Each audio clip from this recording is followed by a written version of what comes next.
नमस्कार दोस्तों, मैं निर्मला। जैसे कि मैं डेली ही कुछ ना कुछ कंटेंट लेकर आती हूँ, वैसे ही ठीक आज मैं लेके आई हूँ 10th क्लास का जो 13 और 14 नंबर का चैप्टर है, उसके अति लघुत्रात्मक क्वेश्चन। आप सभी जानते हैं कि रीट में जो ओल्ड सिलेबस है 6 to 10th, उसके अकॉर्डिंग ही क्वेश्चन बनाए जाएंगे। तो देखते हैं क्या क्वेश्चन है और आप इनके आंसर अगर पता है तो आप कमेंट सेक्शन में ज़रूर बताइए। जैसे पहला प्रश्न है, परिवहन क्या है? सभी को पता है परिवहन क्या होता है। परिवहन व्यक्तियों व वस्तुओं को एक स्थान से दूसरे स्थान तक वहन करने की सेवा या सुविधा है।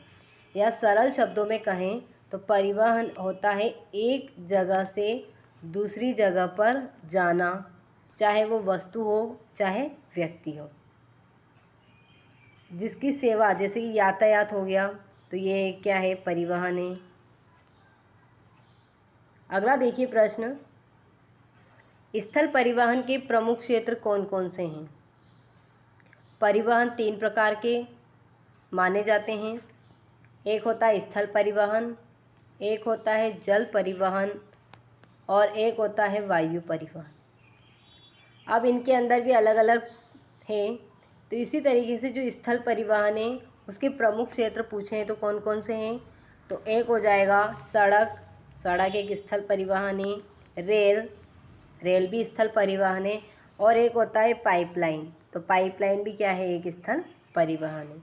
यानी स्थल परिवहन में कह सकते हैं हम 3 चीज़ें आती हैं या 3 क्षेत्र आते हैं, सड़क, रेल और पाइपलाइन। अगला देखिए, देश के प्रमुख 4 महानगरों के आपस में जोड़ने वाले महाराज मार्ग का नाम क्या है?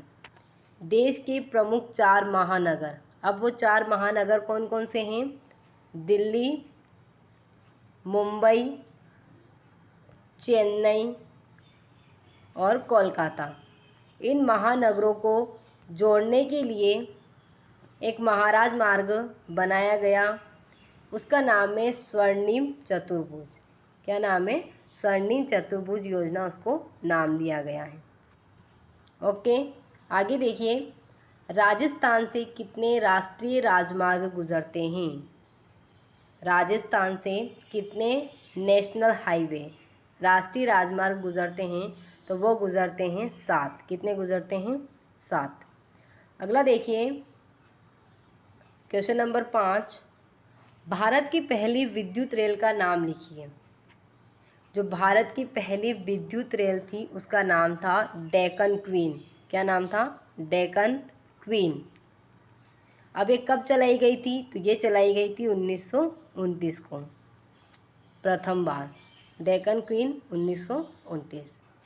क्वेश्चन नंबर 6, मालगाड़ियों के संचालन हेतु पृथक से निर्माणाधीन रेल परियोजना का नाम लिखिए। यानी मालगाड़ियों के संचालन हेतु पृथक यानी अलग से जो निर्माणाधीन रेल परियोजना का नाम बताना है, तो उसका नाम है माल भाड़ा कॉरिडोर परियोजना। उसका अलग से क्या नाम है? माल भाड़ा कॉरिडोर परियोजना। अगला देखिए, क्वेश्चन नंबर 7, सबसे सस्ते परिवहन साधन का नाम लिखना है। यानी जो सबसे सस्ता पड़ता है उस परिवहन का नाम है जल परिवहन। जल परिवहन, जस्ट मैंने आपको अभी ऊपर बताया परिवहन 3 प्रकार के हैं, स्थल, जल और वायु। क्वेश्चन नंबर 8 देखिए, सबसे तीव्रतम परिवहन कौन सा है? तीव्रतम, तेज गति वाला कौन सा है? तो वो हो जाएगा वायु परिवहन। कौन सा हो जाएगा? वायु परिवहन। सस्ता हो गया जल परिवहन और तीव्रतम हो गया वायु परिवहन। अगला देखिए, क्वेश्चन नंबर 9, ईमेल का पूरा नाम लिखिए। ईमेल का पूरा नाम क्या है? Electronic mail. इलेक्ट्रॉनिक मेल किसका नाम है? ईमेल का।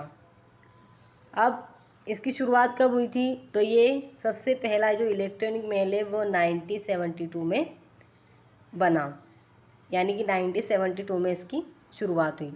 अगला देखिए, क्वेश्चन नंबर 10, वीडियो कॉलिंग हेतु आवश्यक प्रमुख संचार सेवा का नाम लिखिए।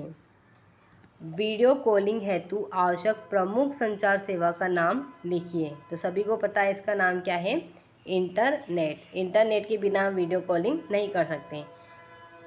अब इंटरनेट की शुरुआत कब हुई, तो इसकी शुरुआत हुई थी 1969 में।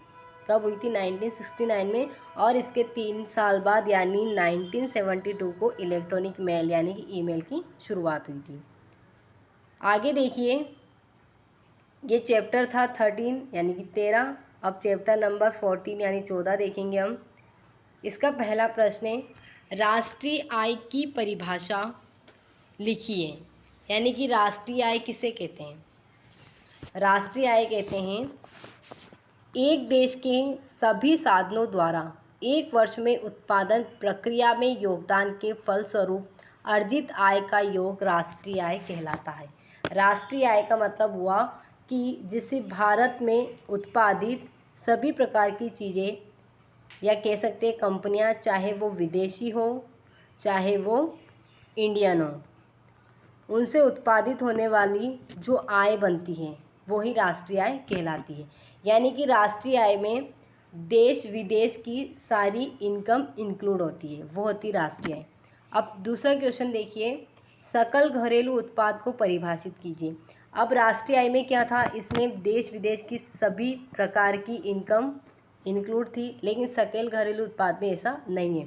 इसमें होता है एक देश की घरेलू सीमाओं में, यानी एक देश की घरेलू सीमाओं में एक वर्ष में उत्पादित समस्त अंतिम वस्तुओं और सेवाओं के मौद्रिक मूल्यों का योग सकल घरेलू उत्पाद कहलाता है।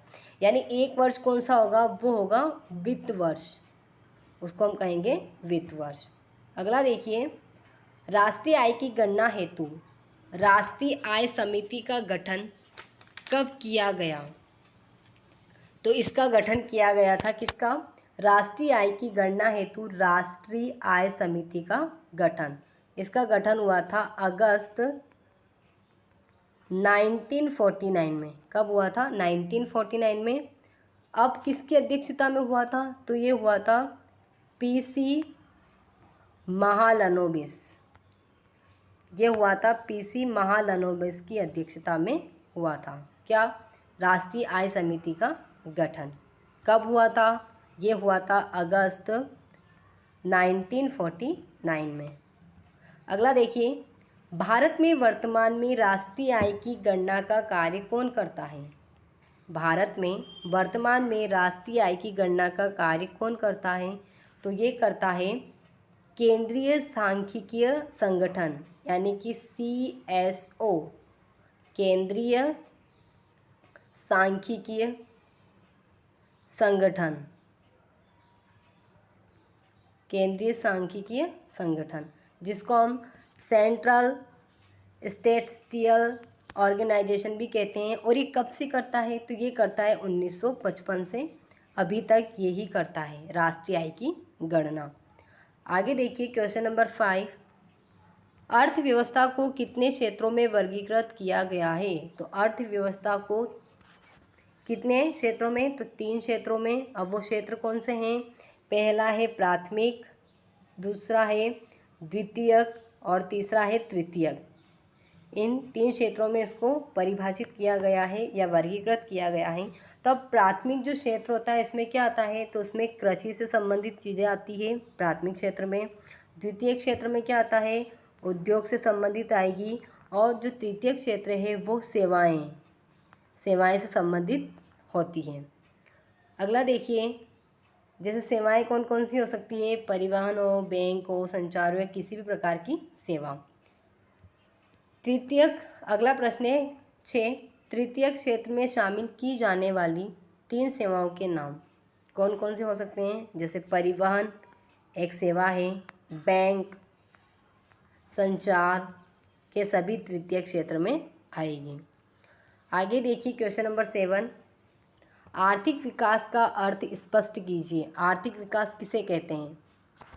आर्थिक विकास का अर्थ है बढ़ती हुई राष्ट्रीय आय, यानी बढ़ती हुई राष्ट्रीय आय तथा प्रति व्यक्ति आय तथा प्रति व्यक्ति आय, यानी कि बढ़ती हुई राष्ट्रीय आय और प्रति व्यक्ति आय में वृद्धि के साथ साथ अर्थव्यवस्था की संरचना, संस्थागत ढांचे, तकनीक एवं सामाजिक दृष्टिकोण आदि में भी अनुकूल परिवर्तन होना। यानी कि राष्ट्रीय आय और प्रति व्यक्ति आय जो होती है उनके साथ साथ दूसरे क्षेत्रों में भी वृद्धि होना ही क्या है, आर्थिक विकास है। अगला देखिए question number 8, Shri M Visvesvaraya की पुस्तक का नाम। तो इनकी पुस्तक का नाम था plan economy of India, plan economy of India, ये इनकी बुक का नाम है। किनकी बुक का नाम है? श्री एम विश्वेश्वरैया की। अगला देखिए क्वेश्चन नंबर 9, कौन सी पंचवर्षीय योजना को समय से 1 वर्ष पूर्व ही समाप्त कर दिया गया था? यानी कि ऐसी कौन सी पंचवर्षीय योजना है जो कि समय से पहले ही समाप्त कर दी गई थी? तो वो थी 5वीं, जो पंचवर्षीय योजना है 5वीं, उसको समय से पहले ही समाप्त कर दिया गया था। अब इसका समय क्या था? तो इसका था 1 अप्रैल 1974 से 31 मार्च 1979, ये इसका समय था, यानी 5 वर्षों का समय। लेकिन इसको 1979 की बजाय 1978 में ही समाप्त कर दिया गया। अगला देखिए लास्ट है, नीति आयोग के अध्यक्ष कौन है? तो नीति आयोग के अध्यक्ष कौन होते हैं? वो होते हैं पीएम, यानी प्रधानमंत्री। तो अभी हमारे वर्तमान प्रधानमंत्री नरेंद्र मोदी जी है, तो यानी कि इसका आंसर क्या हो जाएगा? नरेंद्र मोदी। अब नीति आयोग की शुरुआत कब हुई या इसकी स्थापना कब हुई? तो ये हुई 1 जनवरी 2015 से, और इसकी शुरुआत भी किसने की थी? नरेंद्र मोदी जी, यानी कि हमारे प्रधानमंत्री ने।